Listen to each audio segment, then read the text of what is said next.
ओम श्री सांब सदाशिवाय नमः. श्री शिवलीला अमृत अध्याय 14. श्री गणेशाय नमः. श्री सरस्वती श्री गुरु आणि अंबिकेसह असणाऱ्या श्री सदाशिवासही नमस्कार असो. धरा धरेंद्र नंदिनी पार्वतीच्या मानस सरोवरातील हंस उदारवृत्तीचा कापराप्रमाणे शुभ्र धवल असा सदाशिवा तुझे अपरंपार गुण वेदांनी सदैव वर्णिलेले आहेत. तुझे मूळ मध्य आणि अंत कोणालाही कळलेला नाही. तूच सर्वांचा करता व सर्व कार्याचे कारण आहेस. तू कोठेही व कसा प्रकट होशील याचा स्थान ब्रह्मदेवांनाही लागत नाही.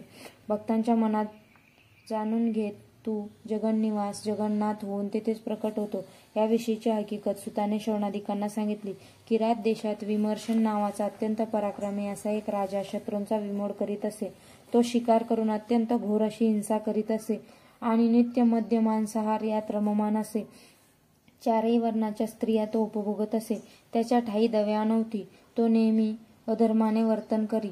असे असूनही शिवभजनात रममाण होत असे. विधीपूर्वक नित्य शिवपूजन करीत असे. त्याच्या पत्नीचे नाव कुमुदवती होते.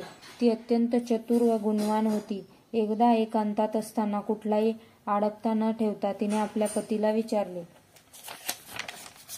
तुम्ही नित्य बरेचदा शिवरात्री सोमवार प्रदोष यासारख्या शिवव्रताचे आचरण करतात. स्वतः शिवासमोर नृत्य गायनही करतात आणि शिवलीला अमृताचे वर्णन करता.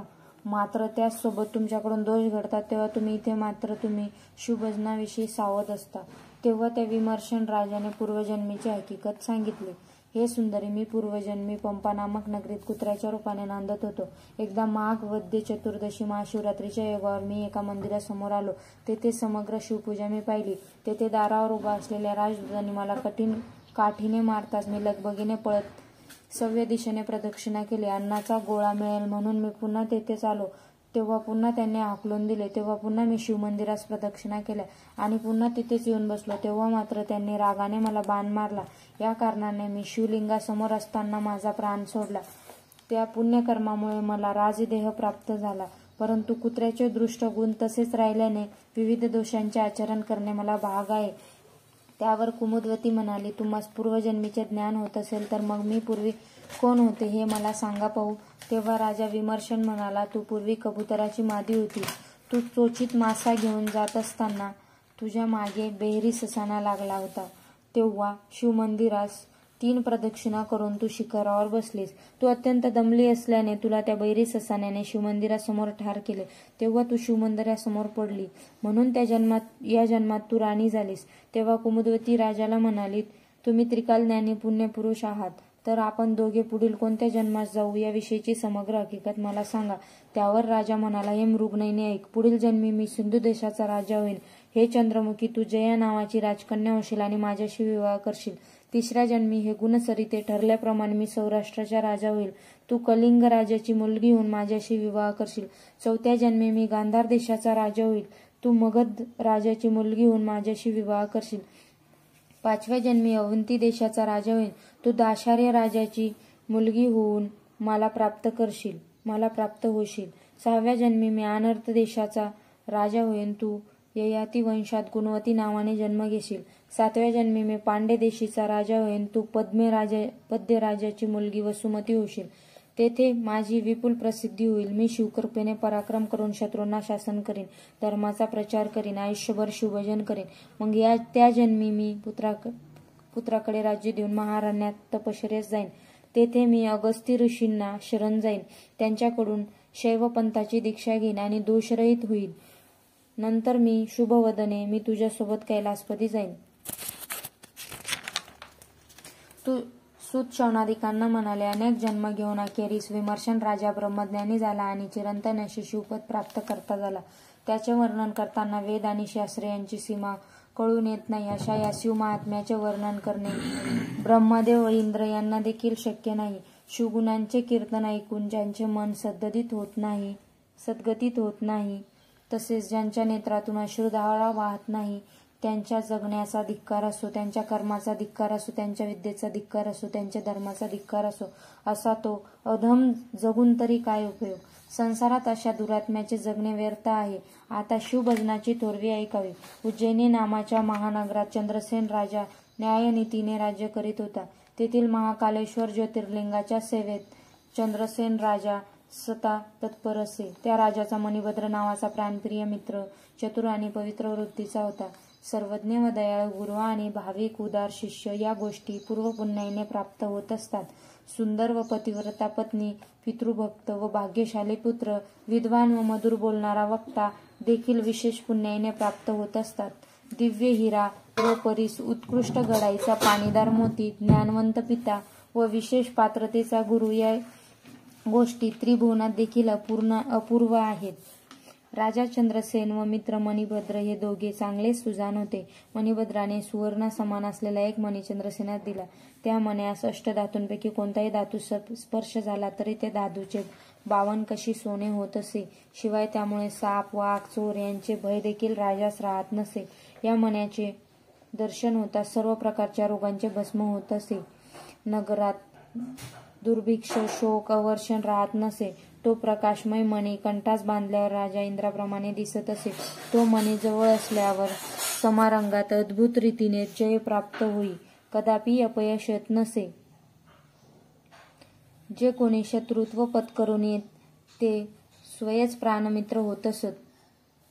त्या मण्यामुळे राजाचे आयुष्य, आरोग्य, ऐश्वर्य बऱ्याच प्रमाणात वाढत चालले. तो सर्व प्रकारच्या गुणांच्या बाबतीत वरचढ होत चालला. जणू शिवभजन चालू असताना तेथे गंगेचा लोट यावा, किंवा विवेक व वैभवरूपी रत्नांनी खचित असा मुकुट असावा, किंवा चातुर्याने उचंबळलेला समुद्र असावा, किंवा वैराग्यरूपी सरोवरातील हंस असावा, किंवा शांतिरूपी उद्यानातील दोषरहित तपस्वी असावा, किंवा ज्ञानामृताची विस्तृत अशी विहीर उचंबळून यावी. राजाचे ऐश्वर्य असे सतत वाढत चालले असताना पृथ्वीवरील अन्य राजे त्याचा द्वेष करू लागले. त्यांनी त्या मण्याची मागणी करण्यापोटी त्या जणू सामर्थ्याची स्पर्धा सुरू केली. बहुतेकांना राजाकडील त्या मण्याचे वर्चस्व असह्य झाले. पुढे पृथ्वीवरील सर्व राजे त्यांच्या अपार सेना घेऊन एकत्र आले आणि त्यांनी राजाच्या उज्जैनी नगरीस वेढा घातला. कमळाप्रमाणे डोळे असणाऱ्या लक्ष्मीपती विष्णूंच्या कंठांमध्ये कौस्तुभ मणी शोभावा, किंवा शंकराच्या माथ्यावर चंद्र दिसावा, तसा तो प्रकाशमय मणी राजाच्या कंठात खुलून होता. अन्य राजांनी दूताकरवी निरोप धाडला, तो मणी आम्हास ताबडतोबीने दे. तेव्हा ते राजास वाटले, हा कोणता अनर्थ ओढवला. मौल्यवान वस्तू जवळ असणे हे अनर्थाचे कारण ठरले. त्याच्यासाठी हे भूषण तेच दूषण ठरले. अति सौंदर्य, अति धन, अति विद्या, अति प्रेम, अति भोग आणि अति संभाषण हे विघ्नास कारण ठरते. तेव्हा चंद्रसेन स्वतःशी म्हणाला, जर यांना मणी द्यावा तर क्षत्रियत्व नष्ट होईल, न द्यावा तर भयंकर युद्धाला सामोरे जावे लागेल. आता कपूर गौरव, करुणा सागर, दिनांचा रक्षक, जगदुद्धारक, भक्तांचा व वज्रपंजर अशा स्वामी महाकालेश्वर यास यावेळी शरण जाऊया. तोच भक्त कार्याचा कैवर्य आहे. तो त्रिपुरांत असून तो जगदात्मा त्रिपुर सुंदरीचा प्राणवल्लभ आहे. राजाने पूजा साहित्याची जोडणी केली व तो शिवमंदिरात बसला आणि सर्व चिंता सोडून त्याने विधीपूर्वक शिवपूजनास आरंभ केला. बाहेर प्रधानगण सेनेसोबत शिवस्मरण करीत युद्ध करू लागले. नगरावरून महायंत्रांचा तुफान मारा चालला होता. सर्व प्रकारच्या चिंता विसरून चंद्रसेन प्रेमपूर्वक चंद्रचूड शंकराची आराधना करू लागला आणि मानस ध्यानपूर्वक यथाविधी पूजा करू लागला. नगराबाहेर सर्व राजे युद्ध करीत होते. चंद्रसेन राजा मात्र चिंतारहित असल्याने प्रेमपूर्वक होता. देवमंदिराच्या प्रवेशद्वारी वाद्यांचा कल्लोळ चालला होता. धातू, तंतू, वायू, चर्म अशी चारही प्रकारची वाद्ये वाजत होती. राजा महापूजा करीत असतेवेळी नगरवासी लोक एकत्र येऊन ती पूजा पाहू लागले. त्यात कडेवर एक मुलगा घेऊन विधवा गवळण तेथे आली. राजा पूजा करीत असताना तो 6 वर्षाचा मुलगा समग्र पूजा पाहत होता. पुढे काही वेळाने ती गवळण घरी गेली. तिने बाळास कडेवरून खाली उतरवले व ती घरकाम करू लागली. तेव्हा ते बाळ घराशेजारी असणाऱ्या एका गवताच्या खोपट्यात जाऊन बसले. त्याने शिवलिंगासमान एक दगड घेतला, मातीची वेदिका तयार केली आणि त्यावर प्रेमपूर्वक दिव्य शिवलिंगाची स्थापना केली. तेथे दुसरे कोणीही नव्हते. त्याने छोटे छोटे खडे जमवून त्यावर पूजा साहित्यांच्या वस्तूंची कल्पना केली. तेच खडे त्याने मोठ्या प्रेमाने उपचार म्हणून देवायास अर्पण केले. राजाची पूजा मनातल्या मनात आठवून तो पदार्थाऐवजी लिंगावर खडे अर्पण करू लागला. दूध, दीप, नैवेद्य आदी उपचारही त्याने जसेच्या तसे अर्पण केले. कोवळे गवत, वासीन फूल हेही त्याने आवडीने वाहिले. त्याला मंत्र, न्यास, आसन आदी काहीच येत नव्हते. तो केवळ प्रेमाने पूजा करीत राहिला. त्याला सुगंधी द्रव्य कोठून मिळणार? तेव्हा त्याने शिवावर माती उधळली ओंजळीतल्या मातीची पुष्पांजली वाहिली. अशा प्रकारे राजासारखी त्यानेही पूजा केली आणि हात जोडून मानस पूजा करताना डोळे मिटून जेव्हा ध्यानही केले तेव्हा त्याचे चित्त शंकराच्या ठायी जडले.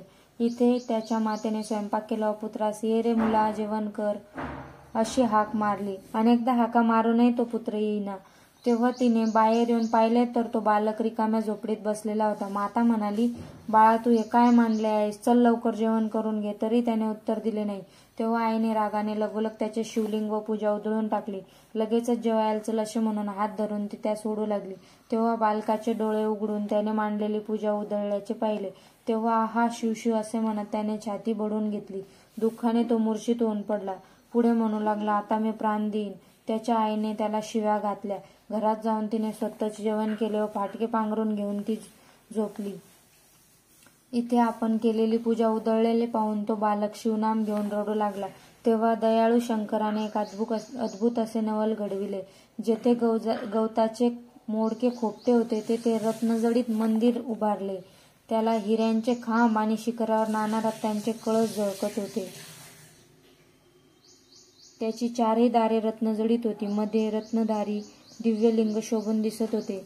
त्या ज्योतिर्लिंगाची कांती चंद्राच्या कांतीहून अधिक सुंदर होती. बालकाने डोळे उघडले असता त्याला राजोपचारयुक्त अशी पूजा सिद्ध करण्यात आलेली दिसली. बाळ ब्रह्मानंदाने नाचू लागले. त्याने प्रेमळपणे यथासांग महापूजा केली. षोडोपचारे पूजा अर्पण करून शिवदेवतेस पुष्पांजली वाहिली. शिवनामावलीचा उच्चार करीत बाळ कीर्तनात रंगून नाचू लागले. तेव्हा शिव म्हणाला, अरे बाळ, मी तुझ्यावर प्रसन्न आहे, लवकर वर माग. त्यावेळी बालक म्हणाला, माझ्या आईने तुझी पूजा मोडली, तो अन्याय पोटात घाल, तिला चंद्रमौळी अवश्य असे. तेव्हा चंद्रमौळी अवश्य असे म्हणाला, आईला देवदर्शनासाठी घेऊन येतो. असे म्हणून बालक आपल्या घरी गेला. तेव्हा घर देखील रत्नजडित झालेले होते. त्याची आई दिव्य पलंगावर पडली होती. पहिले स्वरूप पलटून ती स्त्री अतिशय सुंदर दिसत होती. सर्व प्रकारचे अलंकार घालून अत्यंत सुशोभित होऊन ती पडली होती. बालकाने तिला जागे केले व म्हटले, चल शिवदर्शन घे.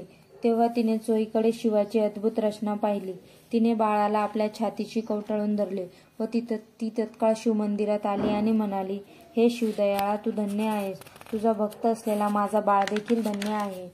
पुढे गवळण लागलीच राजवाड्यात गेली आणि घडलेला वृत्तांत चंद्रसेनास सांगती झाली. तेव्हा राजा देखील प्रेमाने लागलीच धावत तेथे आला व त्याने बाळाचे पाय धरले. शंकराचे अद्भुत कार्य राजाने आश्चर्यचकित होऊन स्वतःच्या डोळ्यांनी पाहिले. नगरवासी लोकांचे लोंढे बालकास पाहण्यासाठी धावत गेले. एका लहान बालकास उमानात शंकर प्रसन्न झाला ही बातमी गावोगावी पसरली आणि अगणित लोक त्यास पाहावयास अवंती नगरी येऊ लागले. पृथ्वीवरील राजे लोकांनीही चंद्रसेन राजास निरोप धाडला की तुझी भक्ती धन्य आहे. तुझ्यावर गिरिजाकर शंकर प्रसन्न आहे. हे चंद्रसेना, द्वेष व दुर्वासना टाकून आम्ही तुझ्या भेटीस येत आहोत. ज्याला कैलास राणा प्रसन्न झाला तो बाळ आम्ही डोळ्यांनी पाहू इच्छितो. हे ऐकताच चंद्रसेन प्रधानासमवेत नगराबाहेर आला आणि सर्व राजांना भेटला आणि त्याने सर्वांना मिरवत नगरात आणले. अवंती नगराची रचना पाहून सर्वांच्या मनात आश्चर्य वाटले, कारण सप्तमोक्षपुऱ्यांमध्ये ती अतिशय श्रेष्ठ अशी नगरी होती. तिचे नाव उज्जैनी होते. सर्व राजे नाव जोडून शिवमंदिरापुढे लोटांगण घालू लागले आणि त्या बालकासही वंदन करू लागले. सर्वांनाच आश्चर्य वाटले. तेव्हा ते म्हणाले, ज्याला शिव प्रसन्न झाला त्याचे गवताचे खोपटे देखील सोन्याचे घर बनते. शत्रू हे जेव्हा मित्र होऊन येतील आणि संपूर्णपणे झुकतील तेव्हा सिद्धी त्यांच्या घरची दासी होऊन न मागणी करताच इच्छा पूर्ण करेल. अंगणातील वृक्ष हेच कल्पवृक्ष होतील व इच्छिलेले फळ देतील.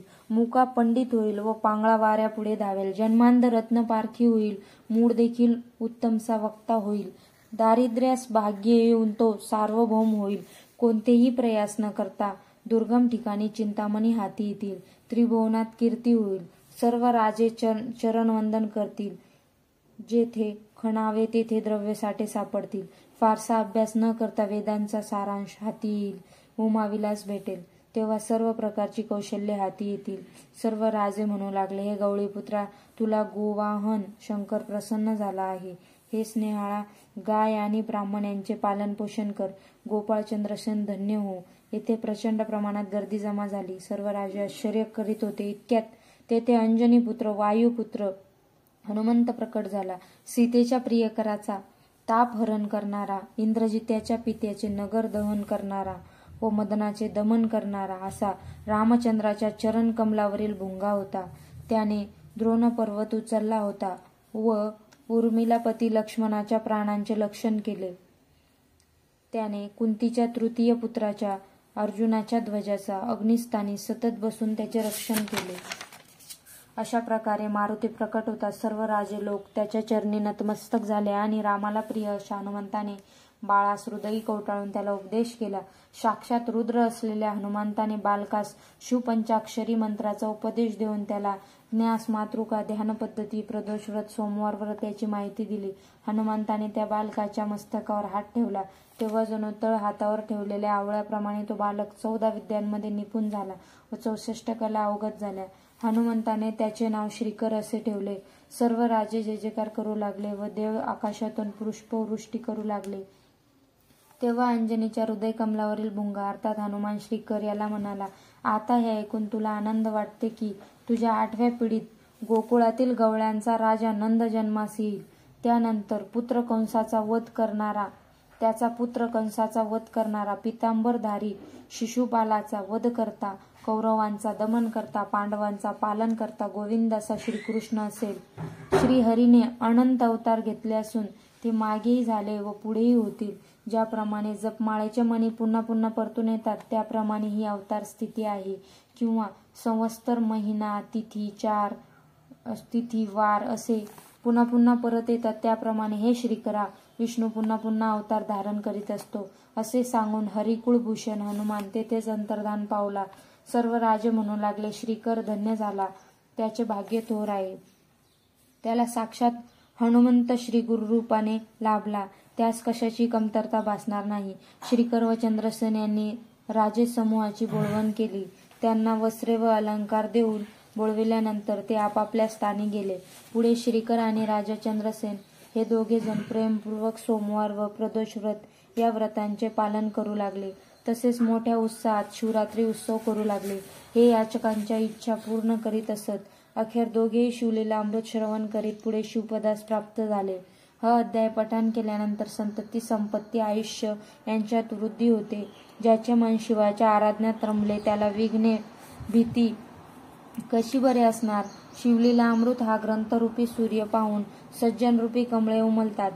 येथे जीव शिव हे 2 चक्रवाक पक्षी प्रेमपूर्वक एकरूप होतात. निंदक, दुर्जन व अभक्त लोक दिव्याभीत घुबडांसारखे अंधारात राहतात. वैकुंठनाथ विष्णू शिवनिंदकांना महानरकात धाडतो. जे अपवित्र विष्णू निंदक असतील त्यांना त्रिनेत्रधारी शंकर कुंभपाक नगरात पाठवतो. अशा प्रकारे यम हा विष्णू व शिव यांच्या निंदकास नाना प्रकारे त्रस्त करतो. हे ब्रह्मानंदरूपी यतिश्रेष्ठा, हे मृडानी प्रियकर शिवा, आपण श्रेष्ठ अशा कैलास पर्वतावर निवास करता. आपण श्रीधरास वर दिलास. आपली लीला आपणच वधवून घ्यावी. स्कंद पुराणातील ब्रह्मोत्तर खंडात शिवलीला अमृत हा प्रचंड ग्रंथ सामावलेला असून त्यातील मधुर असा भासणारा हा 4था अध्याय सज्जन भक्तजन अखंडितपणे श्रवण करोत. श्री सांब सदाशिवार्पणमस्तु. शुभ भवन्तु.